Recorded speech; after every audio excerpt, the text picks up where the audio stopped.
My husband's so into them. I'll see him put like 3 in his mouth.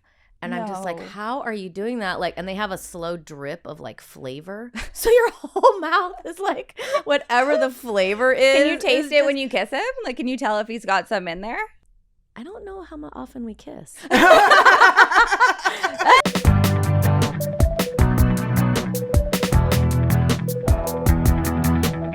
We are coming to you live from Austin, the South by Southwest Festival. It's a comedy festival. You can call it South by. Hey, thanks for giving me permission to be cool, Natasha. And we did a show here, and we said, we're going to trust the universe will bring us the right guest. And the universe really did bring us the right guest. I've known her for a long time. You have too, right, Natasha?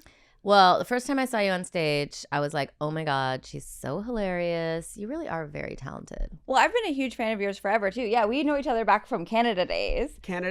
And the Roast Battle. But let me talk about some bigger credits. The Late Late Show, The Tonight Show. She was the head monologue writer for After Midnight. Yeah. And that's a good gig. Yeah. And guess what? When you come from Canada, they look at you like you're a snowball in the wind. But not Sophie Buddle. Not our guest today, Sophie Buddle, a star. We're so happy to have you. Thank you.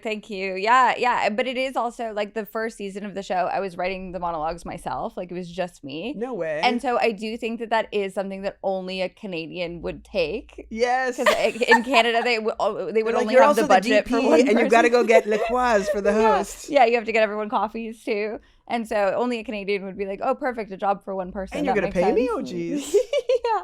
And we all Ubered in a very fancy car that Natasha booked. It was let's call it golden. I'll call it skin colored. Natasha, you don't want me to reveal. It was not.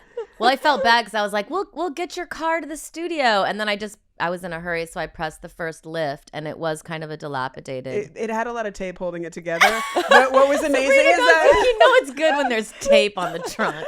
No, but what was amazing is that like the Fairmont at this real, festival, girl. like is like the fancy hotel. So like there's people standing outside being like, "What stars are coming out?" That was a little embarrassing. No, I think to me that's flexing. To me, it's like, you know what? We're so famous, we don't want you to look at this car. It's the way that like all the billionaires dress like shit. That's yes. like us. Oh yeah. You know, my fellow Canadian Mae Martin taped that show Wayward and then bought their house, and there was these shoes from the show Wayward that are like these rundown, like the art department like threw them down the escalator into a ditch to make them look like they're traumatized shoes.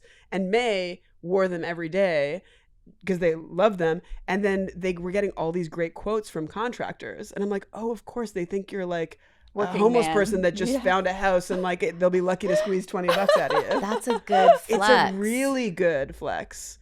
Alternatively, I've learned that it's really dangerous to own expensive watches, but that's neither here nor there. Well, sometimes I'll look down at my shoes and I'll see a girl and I'm like, oh, we have the same shoes. And then I'm like, mine are like 10 shades darker. Like they're just dirty white shoes. Like I wish I had it in me to like always have like. Well, I have a bit of a hack. Pristine. I have a bit of a hack for that because these are like designer Wales Bonner. Wales Boner? I don't know how to say it. Bonner. But I thought the material was designer Wales Boner. That's why it's so shiny, yeah. Most luxurious erect whales. So what's the hack? The hack is that it's all knockoff, and then you can buy as many as you want. I know, and it looks good. But it's not that I don't have the money. It's like that's not on my list of things to do. No, it's just everything becomes disposable. I see. White shoes are kind of at the core of some of the deep problems in my marriage. Because Shauna, this came up when we were going to Ireland. She like the night before we're leaving, and like, you know, she's from Ireland and we're going to go see her family, and she's like, you need whiter shoes. And she bought me these shoes that were like so white, and it felt like racial. I was like, no, I don't need whiter shoes. You need brown shoes. What? Well, she is a stylist, so she knows. There is something about, she was raised like her dad is like military, and like the Catholicism or whatever, there's like, it's like iron your sheets, you know? And I come from a family of like, well, who makes a bed? Which is, I get same, that. Yeah. I get that it's like, you know, somewhere in the middle makes sense. But to me, I love having dirty shoes. Well, Sophie, it's kind of interesting that we have you on the podcast because you're our first guest who has not been burdened with children. Really? Yes. First childless guest? Yes. First childless. You're so young, we What's don't it want to like call you over there? childless. It's good. It's good. Good. What time are you waking up these days? I mean, this is the earliest I've ever woken up was for this God. podcast. No, What yeah, time your is it? alarm went off Noon right in now? the gold minivan. Yeah, I sleep forever. I buy whatever I want. Well, one thing I'm finding, because all my friends have kids now, especially in Canada, because it's like doesn't cost any money to have a kid and there's healthcare and stuff, and so just everyone just has kids.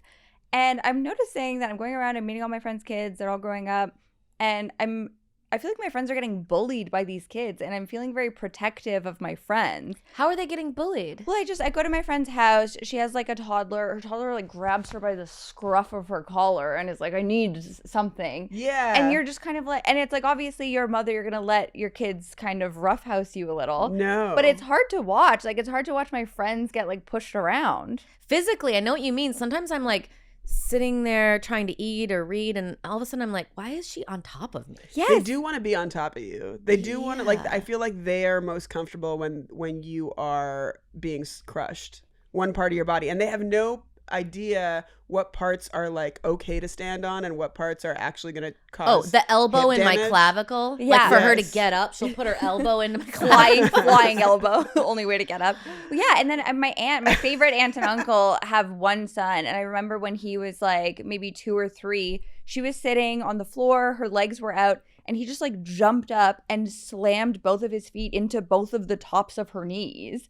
And then she's doing, you know, everybody's doing like gentle parenting stuff. And so she's like, no, okay, remember, like, mommy's body hurts too, type thing. And then as soon as he left the room, she was like, Yeah, the gentle parenting, But we're going to find out that doesn't work in like 8 years. And I think there's some people that have come on the podcast being like, hey, gentle parenting, it's not what it sounds like. It's like, it's more than that. It's more, it's like, I think it's just like everybody, I think the word is triggering because it does remind us that like your aunt, is that who was going like this when the kid leaves the room? It's like, that feeling should be connected to they should know that it hurts. Exactly. Like, exactly. Hide your pain from your kids. I think it's like obviously now you can't retaliate by like strangling them. You don't want to do that. But like, how do you make this moment count? And I have a trick. It goes a little something like this. Grab my neck. Okay. No. Sophie. No. I like that. You scream at your kids like that? Of course. And that's not even screaming. That's saying firmly no. Right. Like a dog. Yeah, because otherwise like, it's like they don't even understand. It's like they don't understand. And the way they play with each other, I mean, this it's works because my 2-year-old is like the same weight as my 8-year-old. My 2-year-old is Chris Farley vibes. My 8-year-old is model vibes. So like he can handle it, but like they are like a cartoon, just like of like two boys just like wrestling each other. And when they take that to us, it's like my wife's back was broken for like a year. She had like a herniated disc. And you it was think like that really, was from the kids? That was from the kids. Well, but that was because my egg baby was too heavy for her tiny body baby. Don't tell yourself these stories, honey. No, literally, he was 100th percentile for weight. He was 100th. He was a preemie. Now I'm competitive. He was a preemie. No, he was a preemie, and then he was a biggie. Then he was a premium. Wait. Whoa! Wow. From preemie to primo. But he did. Yeah. But the other thing is, she got chopped. She got like C-section, just filleted like you're cracking a lobster in half, and then you use your lobster arms when you recover. She doesn't have lobster arms, but you're like your body is just starting to get like sewn back together, and you lift a bowling ball, like the heaviest one, and then your back's like, peace out, bitch. You lift these kids. It's like I work out. I can barely lift these young children. They're so heavy. My kid's light. Yeah. No, your kid probably weighs like huge flex. How many pounds is your kid? She is probably like 40 pounds. Okay, so my 2-year-old is 35 pounds. My child's 8. Yeah. No, I know.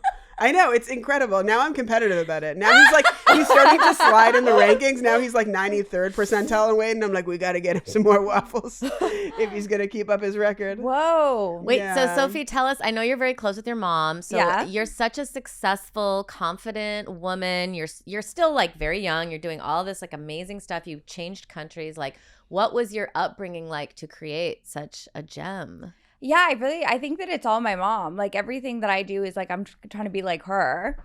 And I think that I also found stand-up really young because of her. She introduced me to stand-up. I started when I was Really? like 14 or 15. Yeah. Oh and my it God, was me 16. Oh, cool. What Oh my city did you God. start in? Toronto? Toronto, yeah. Okay, I started in Ottawa. You guys are No teen way. comedians? Yes. I didn't know you started as a teen. Yeah. You guys must have been so annoying when you were teenagers. Yes. Yes. Oh my God, they Many hated think I'm me. still comedian. annoying. And Yeah. also, like, you're like crushing. You're like 15. People are like, oh my God, there's like the kid, wasn't the crushing. audience, but you're doing well because you kept on doing it. Well, I loved it, but I didn't tell people. I told everyone that I was older. Do you know about this lore? No. So my mom was taking me to Absolute Comedy in Ottawa. Oh my Great God. club. And we were going just as like mother-daughter date. Once a week, we were going to like To watch it? Yeah, I think we started going when I was about 14. And we would go once a week, just a little like mother-daughter hangout date. But we would both drink alcohol because it was fun. And Your my mom God. let you drink alcohol when you were 14? yes. And so, but we would we would each have like one, they always had What like a would you signature have? cocktail, like just Oh a my fruity, like a God. blue. That's illegal, sweet. though. Of course, it's very illegal. But because I was there with my mom. Sorry, I'm very triggered by this. No, that is illegal. Because That's a I would good be afraid, point. what if my kid starts to like it and drinks all the time? Like, did she say you can only drink around me? It's so weird because no, she didn't, and It's I European. don't have it. Her parents are European, and so I do Yeah. think that it was kind of a European mindset. But then Yeah, she was doing also Sicily and Ottawa. yes, exactly. It was. I mean, Absolute Comedy's in Little Italy, so maybe it was. It was Good no for accident that I ambiance. said that. But because we were going and we became like regulars at this club just for like going, and we were drinking the whole time, everybody thought that I was older. And so when I started doing stand up, I had already met most of the like staff there, which at that time were all stand ups.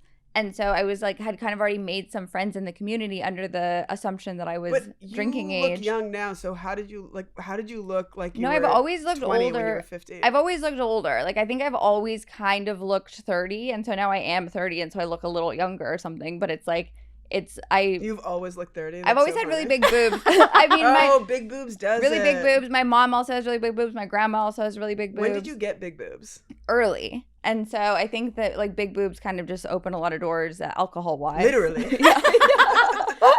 Wait, I have a question. How did your mom instinctually, like, were you really funny? Like, how did she know to start leading you down this path? It's a great question because really I don't think I would have found it without her. I was doing like a little bit of acting, auditioning, like I was not booking, but I was doing a little bit of acting. I always really liked writing.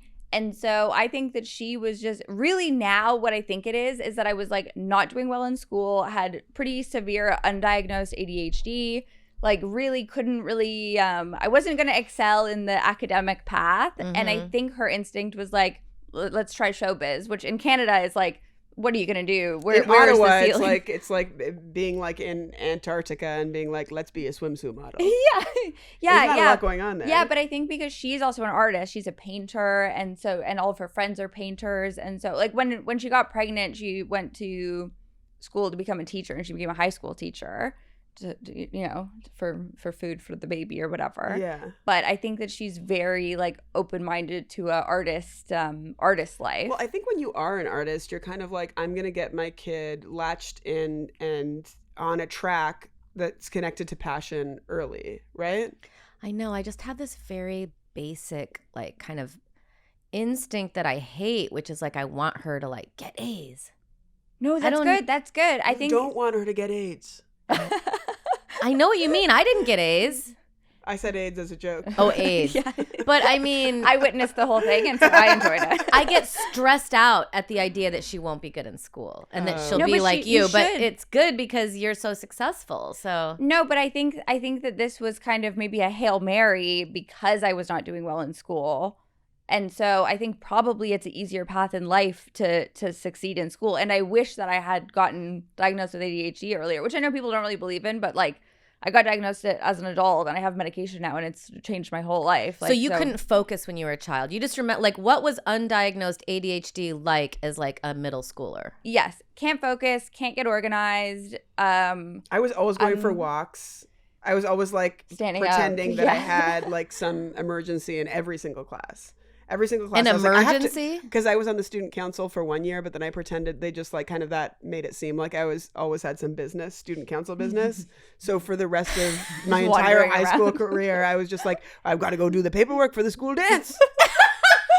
And then they let you leave class. And I do have ADHD, but I'm not medicated. But maybe I should do low-grade medication. For me, it changed my life. What's the grading? I'm on 30 milligrams of Vyvanse. I love Vyvanse. Yeah. It also sounds fun. Does it make you like, because my friend's given me Adderall before and it like really felt like I wanted to party? So Adderall is... Well, I made a to-do list. Well, like yeah. it was just very like those two things were operating like at the same time and I was kind of into it. Yeah, well, Adderall I think is more of a party drug because it like hits you right away and it's stronger. Vyvanse is slow release. They give it to children because it takes 3 hours to kind of slowly make it into your system, so it's harder to abuse. I see. And Yeah. Vyvanse is 30 milligrams of Vyvanse is much less than 30 milligrams of Adderall.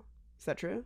As your pharmacist? Yes, it is. We did I have bring no you idea. here. I don't know. I don't know. We're hoping for prescriptions by the end of this. I mean, I'll sell you some Vyvanse. Oh, I'll That buy was the it. biggest thing when they give you ADHD meds. They make such a big deal about like this is a restricted substance. Don't sell this. People are gonna try to buy And it's this like from if you weren't thinking about selling it before, you're like, well, I guess there's a market for it. Well, yeah, it's like don't give me meth and then tell me not to do meth stuff. Like obviously I'm gonna sell this. And do you feel it come on, or are you just like all of a sudden you're like finishing projects, sitting down and writing? It's it's like this is the difference between like ADHD people need stimulants. It's like the way that I describe it is like you need more energy to be calm. Like you need more for me it's really like caffeine and Vyvanse is a stimulant too.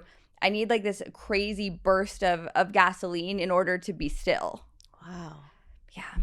Actually, I heard that a lot of men and women, but a lot of people are addicted to Zyn pouches because it helps the ADHD. Yeah, apparently nicotine is really helpful for that too. I don't do that. I've been given one time Mark Maron gave me a Zyn or something and I felt like I was on Molly. Like I was like I could like see echoes. And then you want to start vomiting. It's pretty disgusting. It's hard on the stomach. My husband's so into them. I'll see him put like 3 in his mouth. And I'm just like, No. how are you doing that? Like, and they have a slow drip of like flavor. So your whole mouth is like whatever the flavor is. Can you taste it when you kiss him? Like, can you tell if he's got some in there? I don't know how often we kiss. That's bad. Like, I gotta try that. Is that You're like like, going that down is a on great someone but question. on the face? That's Question. so funny. Well, one of the big differences between marriage and dating, you forget to kiss. All right, Yeah, so that's she really doesn't have kids. This is a tough question. Yeah. Oh wait, but you had mentioned on our ride over here that your mom was homeless when she was pregnant Yes. with you. Yeah. Tell me this curly Sue story. So my mom and dad were dating. I also don't have all the details. Like it's because it really like all of these details drip out so slowly, like a Zyn throat drip. And so it's the bucket's not full of info. But what I know is like my mom and dad were dating. Trauma. Yeah. Slow IV drip of trauma. So my mom and dad were dating in Montreal. My dad was like a punk musician. My mom was a painter. Both like no money. I think doing a lot of drugs from what I understand. They were squatters in this apartment and it had no electricity. And so they sawed a hole in the floor and the person that lived under like fed up electric cords so they could plug in like a heater. I thought it was going to be about taking a shit because I think as soon as you said squatters, I'm thinking they are squatting, literally. And I don't know. I never asked them about the shitting situation. Anyways, I wonder. It's an American term, you're squatting. I know, Squatters' rights. but I'd love for the listeners to write in and tell me how many of you visualize that they were physically squatting in this house.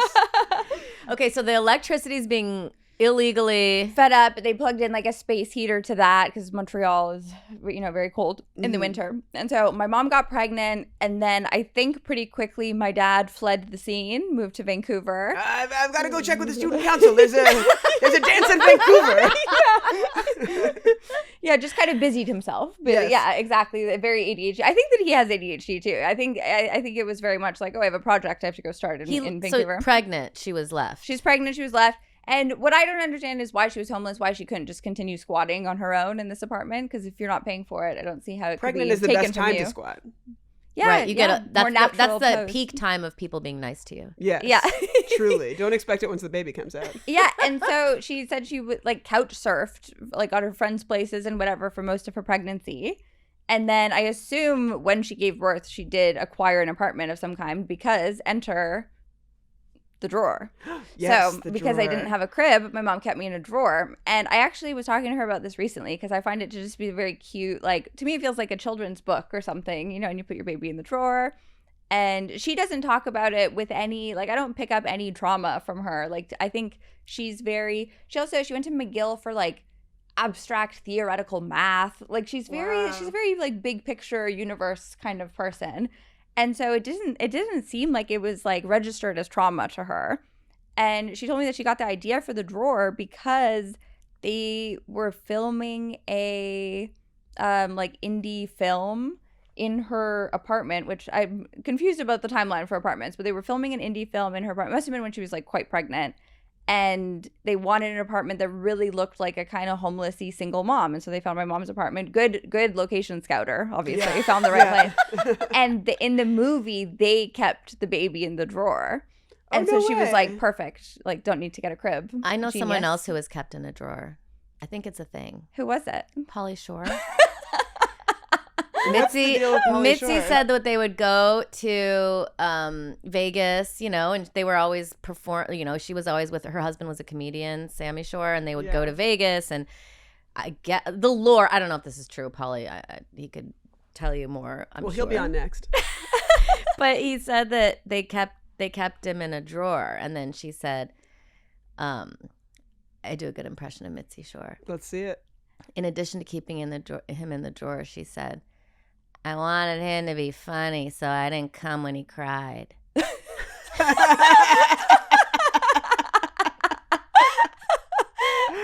gotta look her up. That does seem like a good impression of someone on drugs. Wow. Well, she was elderly by the time I She's a heard little her Mitch voice. Hedbergy. Not even that. She was more like she was like 100 years old when Oh, I got met it, her. got So it, she's yeah. That is old. actually very Yeah. funny because one of my favorite comedians in Canada is my friend Kelsey Hamilton, and she was telling me that her mom also did not pick her up when she cried. Look, Might be a thing. This is actually a perfect time for me to play the question from the audience. Okay. great. All right. It's gonna come from my phone into the microphone because look, we're on the road. We don't have the same tech relationship. We're gorilla. Hi, my name is Margaret. I have a little bit over 6-month baby, and he was a pretty good sleeper until he did that 4-month sleep regression, and now I can't get him to settle in his crib, and he won't let my husband put him to sleep. I'm breastfeeding. I don't know if that has anything to do with it, but he basically only likes me. He likes my husband if I'm holding him, but anyway, it's just not a sustainable system because I need to go to book club sometimes. I need to have a little bit of freedom at night. And right now I put him to sleep and then I hand him off to my husband who holds him for like an hour while I change and get ready for bed. And then I take him back and we co-sleep. But anyway, I'm just struggling and want to know if you guys have any tips or tricks about getting your kid to sleep in the Drawer. Yeah. You just close the drawer. Okay. First, as an experiment, what's the most memorable part of the question? On the count of 3, say it. Ready? To you. Ready? 1, 2, 3. Book What club. about Cubs? Isn't that weird? Ding, ding, ding. Isn't it weird? I think it's a comedian thing. It's like we latch onto any detail that's... I did this acting class once, and like everybody would tell a story from their past, and everybody would always identify the most like random tangent as like this is the thing that stands out. But anyway, she needs You know to what get it a is? book club. You know what it is? It's like I think it's good conversationalists to have that because it's like you're ready to have a follow-up question. And so we're kind of Yes, like, what's you're the deal like, with your what book book are club? you reading? And it's obviously important to her too because it's like that's the Yes. thing that's the only reason that she needs like a Yes. few minutes alone. Okay, very first of all, what I want to say is don't get into the pattern. You are now writing the story. The baby is fresh. And I understand some babies are colic, some babies, there's all sorts of things that like doctors can help that I don't know about. But generally speaking, the idea of like he doesn't like daddy, he only likes mommy is a trick that you fall into. It changes. It changes, but also you have to make it change. And daddy has to be a part of that. Daddy has to feel confident to be like, I'm going to hold this baby for 3 hours if it's crying, but we are going to get to the other end of this story that is mommy's the only one that can put him to bed. Yeah. The hardest thing I'm dealing with right now, and maybe it's different for a newborn, but as a mother, and it's really like spiritually taxing on me, is being okay with her being upset. Yeah. It's so hard. It's the worst part. Because I want to fix it. And, you know, what if you do this? What if you do this? What if you do this? I've got 10 different solutions. Yes. Try one out. And it's like, what if I was okay with her disappointment in small and large things? And this is something we talk about a lot. And I thought about it because you were like, drive her to a Dave & Buster's and then just go to a parking lot and be like, I guess they closed. Yeah, start getting used to both of you have to. I mean, this is more your problem than her problem, is like you have a discomfort with that because of your inner child. And I think that you're a perfect guest right now because you're describing a childhood, and the way you talk about your childhood, you're smiling. You're like, my mom was the shit. You're like, it seems like we should have trauma based on what everyone else says about our situation, but she helped me find my I think independence. path. I think independence is so important, and I think that confidence is built through being uncomfortable and solving it yourself. Yes. And so I think that like this is also my other thing that I was like I wanted to bring up for the timeout segment, but I'll just say it now. Where I want mothers sacrifice so much, and I don't think that mothers need to sacrifice as much as they do. They don't. I don't think that you have to sacrifice everything. That gave me chills. And I think that it's actually better for your kids if you don't sacrifice everything that you want, because they want you to be your best self, and you can't be your best self unless your needs are met, and your needs are book club, going out at night, like having the husband give you some relief for whatever. And I think it's like you do ultimately have to have your kids in mind, because it seems like for a mother, it's just like it just becomes your priority. Like just if you're a good mother, which seems like, you know, most people are. Yes. Your kid becomes your priority, and so it makes it so hard for you to allow yourself to see them uncomfortable or to put yourself first in certain things. But ultimately, I do think it's better for them.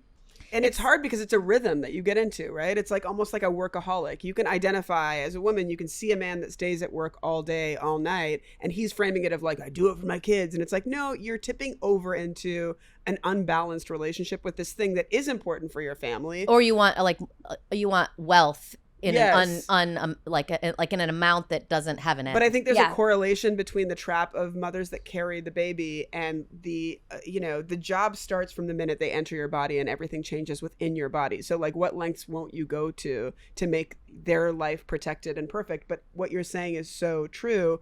And also the connection between stand-up and that is like, uncanny. But like, what other what better metaphor for like, you're on your own up there and you're going to have to figure it out than to like throw your daughter on stage and be like, go.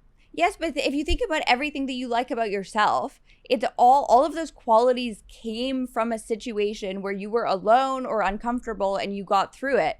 And you got through it because of yourself. Yes.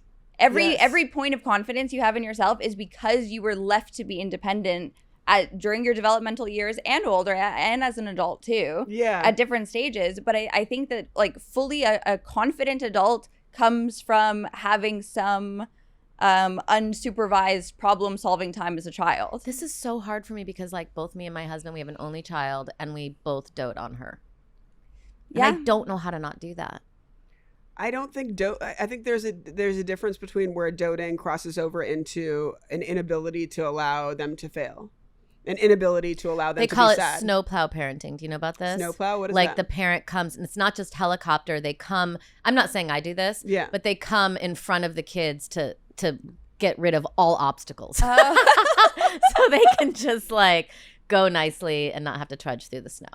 I'm not saying I do that, but I do think my instincts are to do that. Yeah. And I don't hate think that's that. bad. No, but it's like that. There's no way that's bad. There's no way that's bad for you and Moshe to spend time making your child's life easier. Like, but this is another thing too, where it's like everything you do, whether you're doting on your child or you're not, like you feel this like guilt, and it's just like, it's just so unfair and so unreasonable. The guilt is the main thing to shed from. Like, I think that your mom, it seems like, just didn't live in the what was the virtue of being pregnant and homeless, and the virtue of being like, I'm a student and I've got a kid, and you know what, I'm gonna have a cocktail, like, is that it seems like Good enough.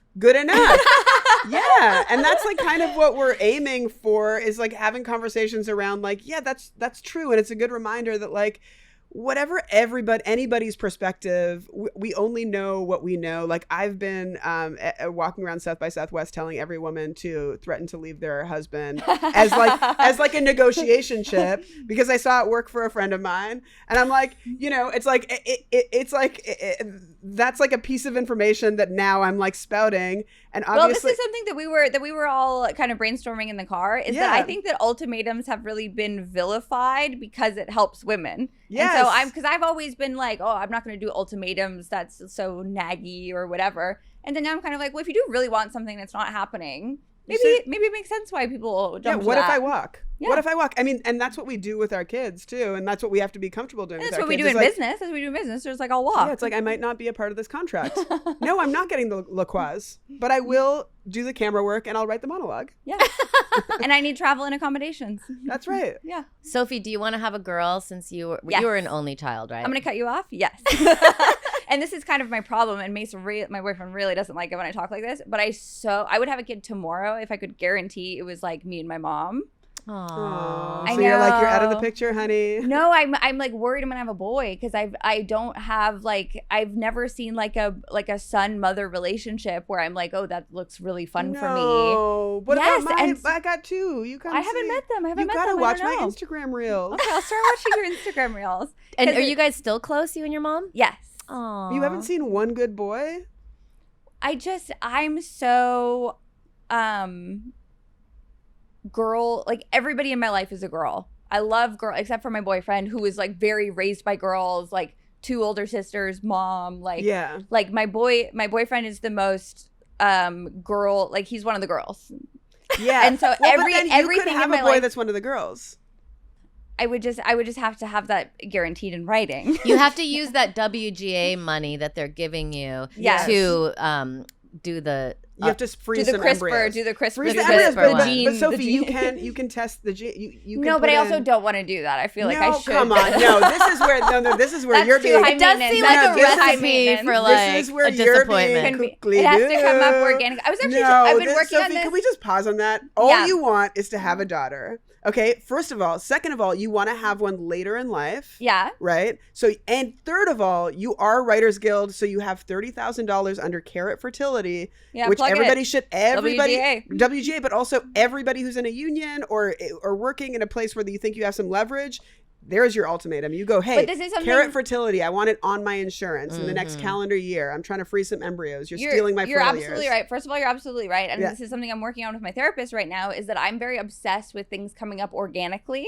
And I don't know where that comes from, but there's so many things that I know Artist. that I want. You were raised by an artist. Yeah. Because artists don't like to, I mean, it's the opposite of commercial or, manipulating the or system. plan or yeah, I'm so not a planner that it's just I'm so clear about what I want always, but I need it to come organically. Like I can't, I don't want to take the reins. Interesting. All I Yeah. want to do is grab the reins and pull them.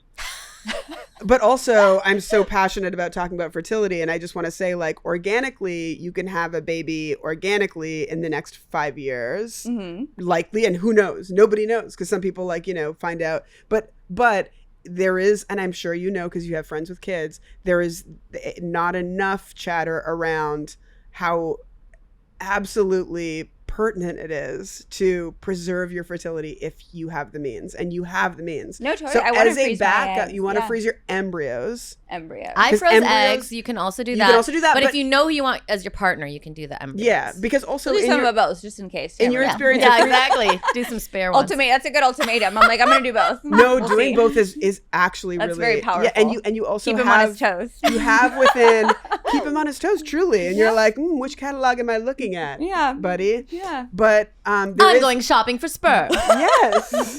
He's snoring. I'm like, I'm gonna find someone with all these breathing problems. You just have like a comically large sperm catalog. That's so funny. That's so funny. But you, Natasha, you can even speak to when you froze your eggs and then you made embryos from frozen eggs. There's a drop off. Oh, I lost half of them. Yeah, exactly. So Eggs go bad. and I've done both. I've done eggs and embryos, and I feel like we're now at the precipice of people talking about freeze your eggs, but people. What's annoying is like, it isn't annoying for a straight woman who's single to hear, well, no, that's not good enough. You need to freeze embryos. I say do both. Okay, do both. Well, I would like to talk a little bit of what you were saying in the car too, Sabrina, which I think is really important, which is like, or maybe you were saying this, Sophie, like we God, I are, hope it's me. we were all saying it. Well, like, I think, Sophie, you were mentioning, you know, our parents couldn't get a credit card or open a bank account. And then our mothers, you know, they were able to get credit cards, but they were still like left pregnant and, you know, very little resources. And now we're the first generation who can reframe what it is to be a woman. Like, let's demand this health care. Like, how do we do that? Like, and let's demand better hours. And let's demand, and for Margaret, why are our we listener, working 16-hour days? Our listener, why are you calling in with the question? Let's build a world where your husband's like, dude, my wife is going to leave me if I don't figure out how to put this baby to bed. Like, you have made the baby. The baby is 6 months old. Your body is still recovering. Your husband needs to figure out a relationship with this baby. Even if he's working all day and he doesn't have the FaceTime with the baby, he needs to be watching videos, figuring it out, getting the chutzpah to put the baby to bed. And I understand you have a difficult baby, but I do think, and I know you said you used all these different methods, I am a big proponent of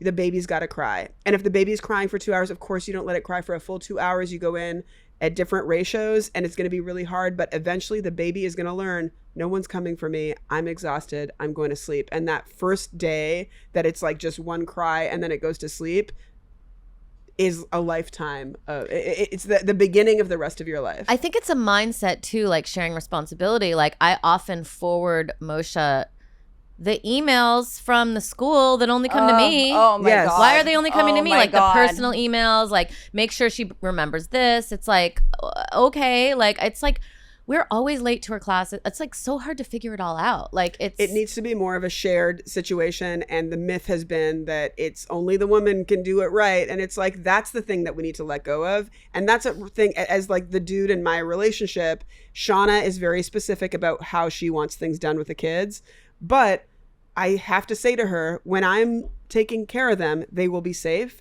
they'll be taken care of, they won't be hungry, but it's going to be my way. Daddies do it different. Daddies do it different, and they're going to have a little more stains, and maybe their hair's not as brushed. But that's also and the their benefit. shoes are dirt. But that's Dirty also dirt. the benefit that comes from being a more hands-on parent, like as a more hands-on second parent. Yes. Like, and obviously both of you are very involved, but when the dad is more involved, you get to put your imprint on it too. You get to do things a little bit your style too. And it's like, obviously we all have what we think is the most important thing for the kids, and you know, presumably you and your partner agree on like the most important things. Yes. But yeah, the other little things, the hair's not going to be brushed, whatever. It's like, yeah, and that's good for the kid also. You get a more textured child. Yes. Yeah. Well, Sophie, you're going to be a great mom because you had, you know, you had this modeling that you don't hear about it that much, just like a mother-daughter that were that close. Were you not close with your mom? Well, I just had a different situation, you know. I was like a single mom, but 3 kids, and I was the surrogate parent. So I was like... You're the oldest? Oldest. So I was like cooking and cleaning and ironing and packing their lunches and wiping butts and like my whole... That's why I think I didn't want kids, because I spent so many of my like childhood when you were a kid years. Well, so my dad also is the oldest of 9 and didn't want kids and had kind of the same situation where it was just constant child care. Yeah. And it presumed responsibility. Like no consent. Like, you didn't have these kids and you had to take care of them. Like, it's very unfair. I mean, yeah, and it was like we just didn't have a lot of income, you know, so it's like that comes freedom. And then, you know, my dad was abusive towards my mother at the beginning, so there was like, I didn't like him. But one thing I was going to tell you is it was interesting when I had a kid, because he's died now, but he really kind of came back into my life and was a really good grandpa. And you were able even to though he trust wasn't him. a good dad. Yeah. You were able to trust him He to give him did. that. He did put her in the stroller once to play lotto, like, and they crossed a bridge. That I was like, A bridge this too far. is not okay. Like because like I didn't realize he was that addicted to the lottery. Like he had to play every day. So when he was watching her at my house, I FaceTimed him because I was at work, and he was like on this really busy street that you're not supposed to walk up with the child in the stroller.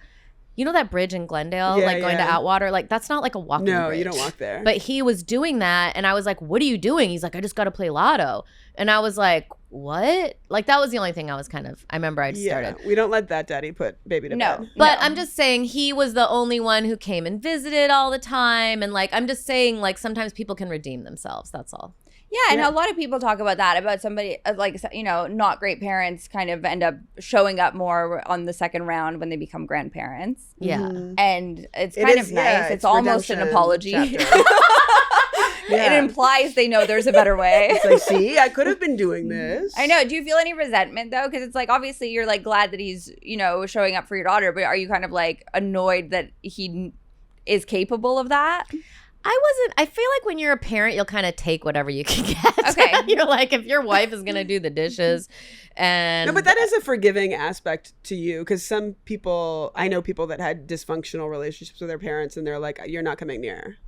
Or not alone. You're not going to be interesting. alone with I'm pretty forgiving. Yeah. Yeah, I mean, but again, my mom, she did it in a different way, but she was very like instrumental in me becoming a performer. Like she lined up for me to get into swim classes, and the swim class was full. So she put me in a theater class, and I was in a little Catholic school uniform.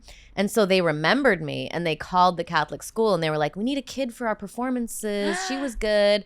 And so then they brought me to the theater, and then I like became a semi-professional actor from the time I was like 12. So I was always at the theater. I actually so see that for you, because I kind of was going to ask you if you were a child star, because to me you really read as like She's so child star. I was not a child star. I was a child actress. She still looks like a child star. yeah, She still goes out for cereal commercials. I tell my daughter, because I was telling her my age, because I was like, I'm 50. She's like, Mom, you're 52. And I go, it doesn't really matter. It's good to be mysterious about your age. She's like, why?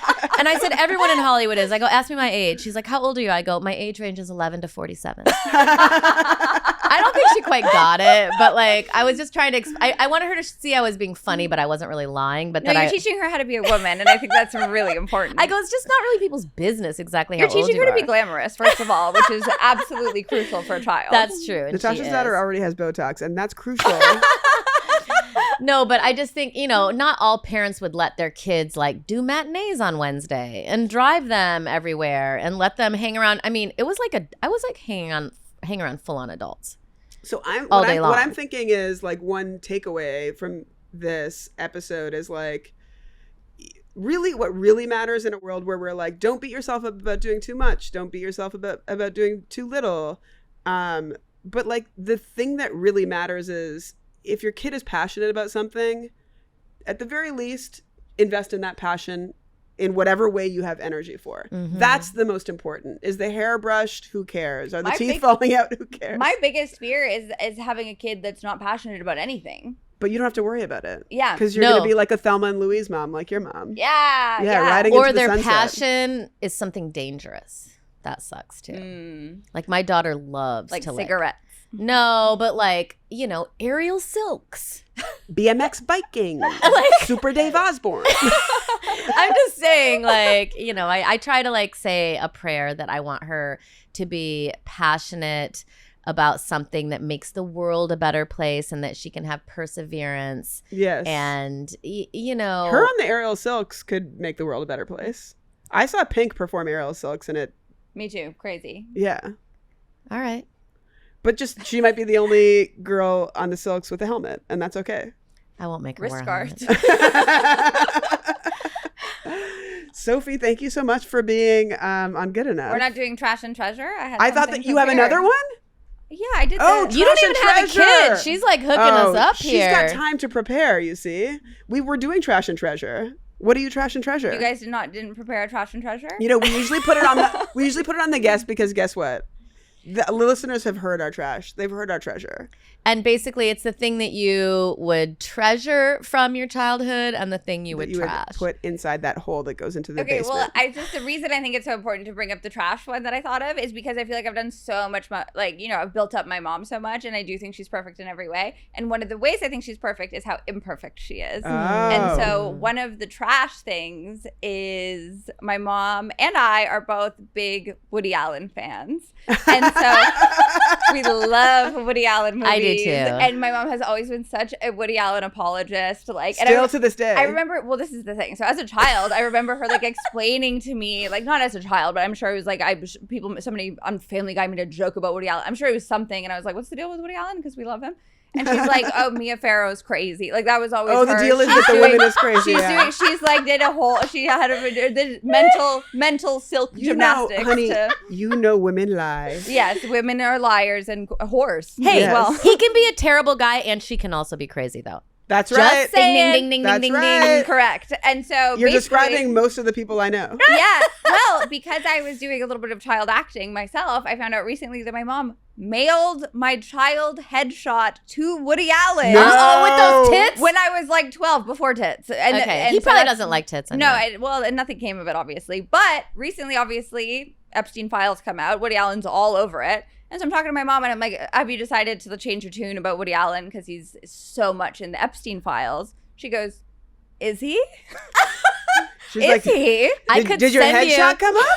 Actually, you want to hear something from the Epstein files that Woody Allen's in? Yes. Can we do this? Yeah, of course. Have you heard this? This is an email to Soon Yi from Jeff. Yeah, from Jeff. And first Jeff says to Soon Yi, could you invite Andrew Dice Clay to dinner? Oh my God, like a cartoon. And then Soon Yi says, Woody thinks that's a big mistake.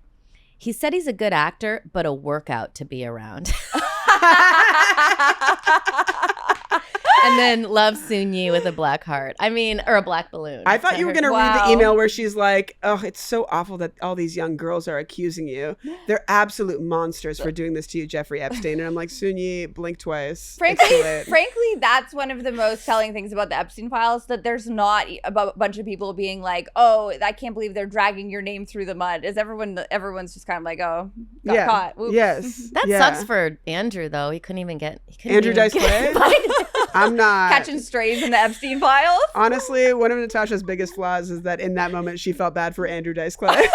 She's like, that no, man. I was making a joke, but it is interesting too. Andrew Dice Soon Clay- Yi's the gatekeeper of she's doing she's kind of a Ghislaine figure, which we were not expecting. Oh, this is a podcast no one ever needed, but I do want to hear Soon Yi, Andrew Dice Clay, and Woody Allen. No, but you're right. That is it's so called funny. The Workout. That is so funny that Natasha is like, poor Andrew Dice Clay didn't get to fuck any children. Yes, didn't poor You guys, Andrew. I was making a joke, okay? Okay, well, let's get to the treasure. were Let's we. get to the So were treasure. we. Let's get to the treasure. Oh, I mean, I feel very treasure about a lot of things. I was mostly wanting to bring up my mom's Woody Allen habits, but I do think that I treasure that because I was raised so much by my mom and my grandma, and they're both full, very well-written female characters. I know that women are people and very textured, and there's this phrase I like. I'm sure you've both heard it, but it's like, we support women's rights and women's wrongs. Yeah, I've never heard that. Yeah, I really like that, and I really like, when my mom or grandma has something that's imperfect about them, and I really like that quality in other women too. I think that's something that I got from them, that it's fun to live your life, and part of life is the things that are wrong with you and the mistakes you make. Well, you have so much grit, and I really feel like that is something that is so hard to teach. And you really, it's clearly from, well, I mean, you just have this ethic, I don't know. It feels good to be around you, and thank you so much for joining us. Thank you for having me. Wow, what a great! I was just lurking around some green room, and I got looped in. We thought we were looking around you. Cheers to lurking, and where can we? Would you like to? Where can we see? Where can our audience see you? Yes, so I believe next week. Yes. I will be doing Hilarities in Cleveland, and the week after that, I'm doing a club called Rooster Tea Feathers in Sunnyvale, California. Been there, done that. Been to that green room back in the cheese closet, like where they keep all the like nacho cheese. That's your green room. Yeah. They're like putting buffalo wings over you, like the waitresses. It's, Where do you think you got the grip from? That cheese. I got it too, girl. Hey, that drawer was full of buffalo wings and cheese. I did like that you clarified that your tits were not in at 12 because when you were like, they came right away. I was picturing your mom trying to close the drawer, but your baby tits were in the way. jamming the. It's not abusive to keep a kid in a drawer either. Like in Sweden, I think kids are all raised in boxes and the country gives you a box. Moshe ordered one and we had our daughter in one for a while. Fantastic. They like it. All right, guys, to kids in boxes. Okay. Cheers. We love you. We love you. Love you.